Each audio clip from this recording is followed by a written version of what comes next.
இந்த மாதிரி வெஸ்டர்ன் டாய்லெட்டோட டேங்க்ல தண்ணி நிறைஞ்சு லீக் ஆச்சுன்னா அதை எப்படி நாமளே ரொம்ப ஈஸியா சரி செய்யறதுன்னு பாத்துறலாம். அதுக்கு ஃபர்ஸ்ட் இந்த மேல் மூடியை கலட்டணும். அதுக்கு சைடுல பிளாஸ்டிக்ல பின்னு மாதிரி ரெண்டு பக்கமே கொடுத்திருப்பாங்க, அதை கலட்டிடலாம். இப்போ இதுல என்ன பிரச்சனைனா இந்த பந்து தண்ணில மிதக்காம மூழ்கி இருக்கதான் காரணம். இதனாலதான் டேங்க்ல தண்ணி தொடர்ச்சியா உள்ள வந்து ஒரு கட்டத்துல நிறைஞ்சு வெளியே லீக் ஆகுது. இப்போ மூழ்கி இருக்க பந்தை வெளியே எடுத்ததும் தண்ணி உடனே நின்னுட்டு, அதாவது இந்த பந்து தண்ணில மிதந்து மேல வர வர இந்த பகுதி உள்நோக்கி அழுத்தப்பட்டு தண்ணி வரக்கூடிய பகுதி அடைக்கப்படுது. இதை சரி பண்றதுக்கு ஃபர்ஸ்ட் உள்ள வரக்கூடிய தண்ணியை ஆஃப் பண்ணிடலாம். அடுத்ததா டேங்க்ல இருக்க தண்ணியை வெளியே எடுத்துடலாம். அடுத்ததா இதோட மேல் பகுதியை திருங்காம பிடிச்சு கீழ்பகுதியில் இருக்க பந்தை கலட்டிடலாம். இப்ப இந்த பந்து தண்ணியில மிதக்காம கீழே மூழ்கி போனதுக்கு காரணம் இந்த பந்துக்குள்ள தண்ணி போனதுனாலதான். இப்ப இதை நான் குலுக்குறேன், தண்ணி குலுங்குற சத்தம் கேட்கும்.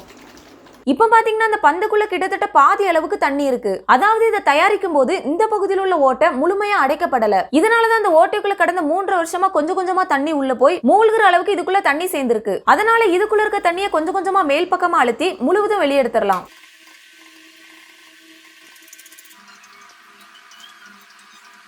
இப்ப பாத்தீங்கன்னா எல்லா தண்ணியும் வெளியே எடுத்தாச்சு. இப்ப குலுக்குறேன் பாருங்க. இனி திரும்பவும் தண்ணி உள்ள போகாத அளவுக்கு இந்த ஓட்டையை அடைச்சிடலாம். இதை அடைக்கிறதுக்கு கொஞ்சமா மண் துகள்கள் எடுத்து உள்ள போட்டுடலாம். அடுத்ததா ஃபிளெக்ஸ் ஒட்டக்கூடிய பசைய ஒரு சொட்டு உள்ள ஊத்தி காய வச்சிடலாம். இப்ப பாத்தீங்கன்னா கொஞ்ச நேரத்துல நல்லாவே காஞ்சிருச்சு. இனி பழையபடி இந்த பந்தை இதுல மாட்டிடலாம்.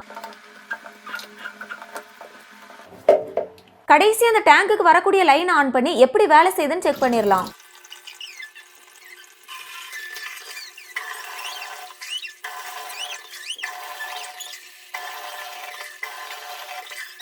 இப்ப பாருங்க இந்த பந்து பழையபடி மிதக்க ஆரம்பிச்சுட்டு, அதே மாதிரி இந்த மிதப்பு மேல வர வர தண்ணி வரதும் ஆட்டோமேட்டிக்கா ஸ்டாப் ஆயிட்டு. ஒருவேளை இந்த பந்து மிதந்துமே தண்ணி தொடர்ச்சியா வந்து டேங்க் நிறைஞ்சு தண்ணி வெளியே லீக் ஆச்சுன்னா அதுக்கு 2 முக்கிய காரணம் தான் உண்டு. முதல் காரணம் இந்த பந்தோட திருக்கக்கூடிய மேல் பகுதி லூஸா இருந்துச்சுன்னா மேலே கீழே அசைறதுனால மேல் நோக்கி கலண்டு வந்திருக்கலாம். இப்ப நான் மேல் நோக்கி கலட்டும் போது பாருங்க தண்ணி மறுபடியும் வர ஆரம்பிச்சுட்டு. இந்த மாதிரி பிரச்சனை இருந்துச்சுன்னா உங்களுக்கு எந்த அளவு நீர்மட்டம் வேணுமோ அந்த அளவு வந்ததும் மிதக்கக்கூடிய மேல் பகுதியை கொஞ்சம் கொஞ்சமா டைட் பண்ணிருங்க. அப்படி டைட் பண்ணிட்டு இருக்கும்போது ஒரு கட்டத்துல தண்ணி வரது நின்று அப்படி நின்னதும் லூசா இருக்கிற அந்த திருக்கக்கூடிய பகுதியை டேப் வச்சு சுத்திருங்க. இப்போ நீங்க பாக்குற டேங்க்ல மிதக்கக்கூடிய பகுதியிலே திருக்கிற மாதிரி இருக்கு. இன்னும் சில டேங்க்ல நீர்மட்டத்தை கூட்ட குறைக்கிறதுக்காக இந்த இடத்துல பிளாஸ்டிக்ல ஒரு ஸ்க்ரூ கொடுத்திருப்பாங்க. அதை அட்ஜஸ்ட் பண்ணி நீர்மட்டத்தை கரெக்டா நம்ம செட் பண்ணிடலாம். அடுத்ததா ரெண்டாவது பிரச்சனை என்னன்னா இந்த மிதக்கக்கூடிய பகுதி முழுமையா மேல வந்துமே தண்ணி தொடர்ச்சியா வந்துட்டே இருந்துச்சுன்னா இந்த பகுதியில கூம்பு வடிவுல ஒரு ரப்பர் வாஷர் இருக்கும். அந்த பகுதி டேமேஜ் ஆயிருந்தாலோ அல்லது உப்பு படிஞ்சிருந்தாலோ லீக் ஆகி தண்ணி தொடர்ச்சியா வந்துட்டே இருக்கும். அதனால இந்த 3 பிரச்சனையில என்ன பிரச்சனையால தண்ணி லீக் ஆகுதுன்னு பார்த்து நீங்களே ரொம்ப ஈஸியா சரி பண்ணிடலாம்.